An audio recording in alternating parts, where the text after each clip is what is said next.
کے لیے تعینات کیا ہے۔ راحت اور بچاؤ کے کام کے لیے 500 جوانوں کو علاقے میں تعینات کیا گیا ہے۔ Bureau report ETV news. براعظم انٹارکٹیکا میں اپنے قدم جمانے کے لیے چین مسلسل پیش رفت کر رہا ہے۔ عالمی طاقت کے طور پر ابھر کر آ رہے ایشیائی ملک چین نے برفانی علاقے میں ایک اور تحقیقاتی مرکز کی تعمیر شروع کی ہے۔ براعظم انٹارکٹیکا میں تحقیق کے لیے چین نے ایک اور مرکز کی تعمیر شروع کر دی ہے۔ انٹارکٹیکا کی ایکسپیڈیشن ٹیم 520 کلومیٹر کی مسافت 7 دن میں طے کر کے اس مقام پر پہنچی۔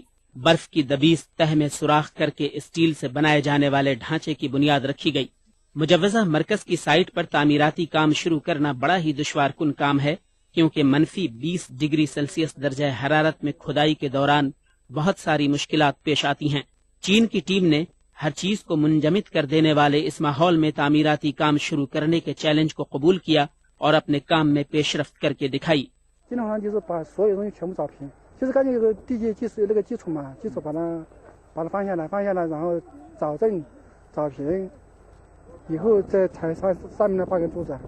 زیر تعمیر مرکز کا کام آئندہ سال فروری تک مکمل ہو جانے کی امید جتائی جا رہی ہے۔ ٹائشان نامی زیر تعمیر مرکز علاقے کی زمینی ساخت اور انٹارکٹیکا کے ماحول کے مطالعے کے لیے استعمال کیا جائے گا۔ انٹارکٹیکا میں پہلے سے چین کے تحقیقاتی مراکز موجود ہیں۔ 1984 میں چین نے انٹارکٹیکا میں اپنا پہلا ایکسپیڈیشن شروع کیا تھا۔ دنیا کی بڑی طاقتیں انٹارکٹیکا میں اپنے تحقیقاتی و دیگر مراکز کے ساتھ موجود ہیں۔ اس برفیلے خطے میں کئی میدانوں میں ایک دوسرے پر سبقت لے جانے کے لیے عالمی طاقتوں کے درمیان رسہ کشی کی حد تک دوڑ قابل توجہ ہے۔ Bureau report ETV news. صدر کی حیثیت سے دوسری میعاد کے دوران امریکی صدر براک اوباما اپنے عزائم میں کامیاب ہوتے نظر نہیں آ رہے ہیں۔ اوباما انتظامیہ کی دوسری میعاد کے پہلے سال کے اختتام کی مناسبت سے پیش ہے خصوصی رپورٹ۔ صدر کی حیثیت سے براک اوباما کی دوسری میعاد کی شروعات میں ان سے بہت امیدیں وابستہ تھیں، لیکن وہ امریکی عوام کی امیدوں پر کھرے نہیں اترے۔ عرف عام میں اوباما کیئر کے نام سے جانا جانے والا Obama affordable care act in کے لیے نقصان دہ ثابت ہوا۔ امریکی نیشنل سیکیورٹی ایجنسی کی جانب سے جاسوسی کے تنازع نے بھی عالمی سطح پر اوباما کی شبیہ کو کافی زک پہنچائی۔ اوباما کے امریکی کانگریس سے کشیدہ تعلقات جزوی شٹ ڈاؤن کا باعث بنے، تاہم اب بھی اوباما انتظامیہ کی امیدوں کی فہرست طویل ہے، جس پر اگر عمل درآمد کرنے کی کوشش کی گئی تو تنازع پیدا ہوں گے جن کا راست اثر اوباما پر پڑے گا اور مختلف پارٹیوں کے بیچ تعلقات میں دراڑ پیدا ہونے کا بھی خدشہ ہے۔ امریکہ میں سیاسی مبصرین اوباما انتظامیہ اور ان کے مخالفین کی شکست کے لیے فریقین کو ہی ذمہ دار سمجھتے ہیں۔ Well, I put the blame on the president for not being able to reach out and build coalitions, but it's very hard to build those coalitions because of the nature of the House right now. I put blame on the Republicans because they're not willing to reach out either, and many of them are quite ideological. Now, in the Democratic Party in the House of Representatives, there's a bunch of people on the far left that think the president has compromised too much. Capital ہل کے فریقین کے درمیان روایتی اختلافات کے خاتمے کی امید کے ساتھ اوباما نے دوبارہ صدارتی انتخابات میں حصہ لیا تھا، لیکن جاریہ سال کی شروعات سے ہی حالات اوباما کے کنٹرول سے نکلتے گئے۔ گن کنٹرول، امیگریشن اصلاحات اور حکومت کی فنڈنگ کے لیے وسیع بجٹ کا اوباما کا ایجنڈا پورا نہیں ہو سکا۔ ایک سروے کے مطابق اوباما پر سے بیشتر امریکیوں کا اعتماد اٹھ چکا ہے۔ امریکی اب انہیں ایماندار تصور نہیں کرتے ہیں۔ عالمی سطح پر بھی اوباما پر اعتماد کرنے والوں کی تعداد میں کمی آئی ہے۔ عالمی امور میں اب ان کی بات سننے والوں کی تعداد میں بھی کمی آئی ہے۔ صرف اوباما ہی غیر معاون حالات سے دوچار نہیں ہیں، ماضی میں ان کے ہم منصبوں کو بھی دوسری میعاد کے دوران کئی دشواریوں کا سامنا کرنا پڑا تھا۔ رونلڈ ریگن کو ایران کے معاملے پر ہزیمت اٹھانی پڑی تھی۔ بل کلنٹن مونیکا لیونسکی سے جنسی تعلقات کی تردید کرتے رہے، لیکن کسی نے بھی ان کی باتوں پر بھروسہ نہیں کیا۔ آخرکار انہیں مواخذے کے عمل سے گزرنا پڑا۔ دوسری میعاد کے دوران جارج بش کی قسمت بھی کچھ اچھی نہیں رہی۔ ہریکین کیٹرینا طوفان کے بعد صورتحال سے نمٹنے میں ناکام رہنے اور عراق جنگ سے ہوئی بدنامی کے بعد جارج بش نے عوام کا اعتماد کھو دیا۔ تاہم اوباما کے بارے میں مبصرین ابھی بھی پر امید ہیں۔ اوباما کے تنزل کی بات کو مبصرین قبل از وقت قرار دے رہے ہیں۔ I think it's too early to write this presidency off because events can come along and change it. His appointments can change it. He's bringing in John Podesta and Phil Shalero, people well known in town, and to bring about more focus in the White House. That may help. Personnel changes alone can't help, but the combination of events, if people start signing up successfully for the ACA, that no longer becomes an issue and he can move on to other things. I don't think he's a lame duck yet. اب یہ دیکھنا دلچسپ رہے گا کہ Obama اپنے لیے حالات کو موافق بنانے میں کس حد تک کامیاب ہوتے ہیں.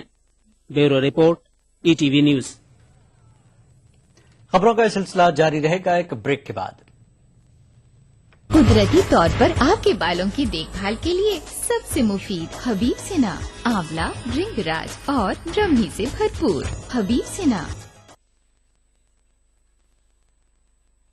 چھوڑو کا درد پیٹھ درد نورامین جوڑوں اور بدن درد سے ترنت اور لمبا آرام. یاد رکھیے درد ہے تو نورامین ہے نا.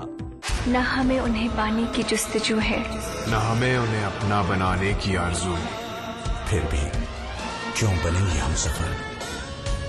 بے انتہا 30 دسمبر سے سوموار سے شکروار رات 9 بجے صرف کلرز پر. نورانی تیل کی مالش بچپن سے بڑھاپے تک کا ساتھ. نورانی تیل ڈھکن پر نینی کا مشہور اور ایک کو ٹریڈ مارک دیکھ کر ہی خریدا. آہ سے واہ کیا بات ہے.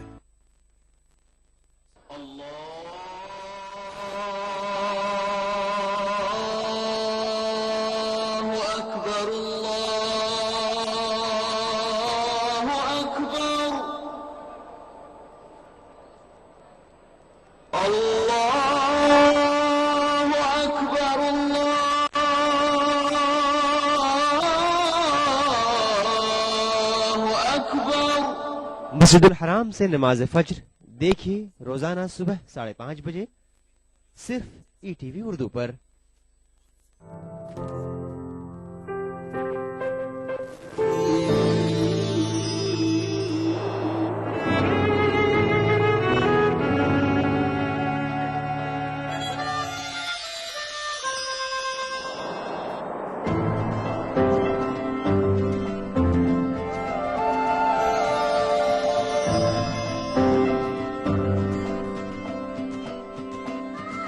نئے احساسوں سے جڑے نئے رشتے بکھیریں گے رنگ.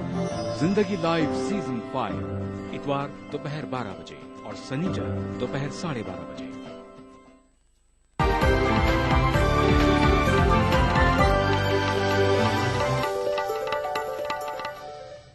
عالمی منظر میں ایک بار پھر آپ کا خیر مقدم ہے. گجرات کے وزیر اعلیٰ نریندر مودی کا کہنا ہے کہ 2002 کے گجرات فسادات سے انہیں کافی صدمہ پہنچا تھا. فسادات کے تعلق سے پہلی بار اظہار خیال کرتے ہوئے مودی نے اپنے بلاگ میں لکھا ہے کہ 2002 کے فسادات کے بعد وہ کافی دکھی تھے. سن 2002 کے گودھرا فسادات کے تعلق سے گجرات کے وزیر اعلیٰ نریندر مودی نے پہلی بار اظہار خیال کیا ہے. مودی نے اس تعلق سے ایک بلاگ میں گودھرا فسادات پر دکھ کا اظہار کیا ہے.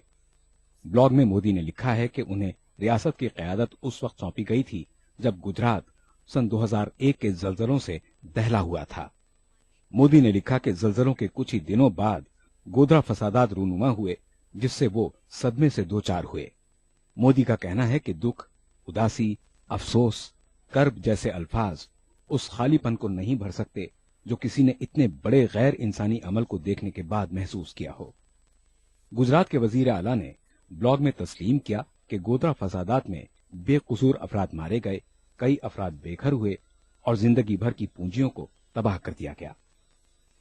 بی جے پی لیڈر نے لکھا ہے کہ ان واقعات نے انہیں اندر سے ہلا کر رکھ دیا تھا اور پھر ایک حلقے سے ان واقعات کے لیے انہی کو ذمہ دار قرار دیا گیا تو انہیں جھٹکا لگا. مودی نے اپنے بلاگ میں اپنی حکومت کے اولین ایام میں درپیش آئے مسائل کا تذکرہ کیا ہے. مودی نے لکھا کہ ایک جانب زلزلہ متاثرین کا کرب تھا اور دوسری جانب فساد متاثرین کی آہوں سے وہ دہل گئے تھے. وزیر اعلیٰ کا کہنا ہے کہ ایسے میں انہوں نے ساری توجہ بازاب کاری، قیام امن، اصول انصاف کی جانب مبذول کر دی تھی. مودی نے یہ بلاگ احمد آباد کی ذیلی عدالت کی جانب سے جمعرات کو ملی کلین چٹ کے بعد تحریر کیا ہے. جمعرات کو عدالت کا فیصلہ آنے کے بعد مودی نے اسے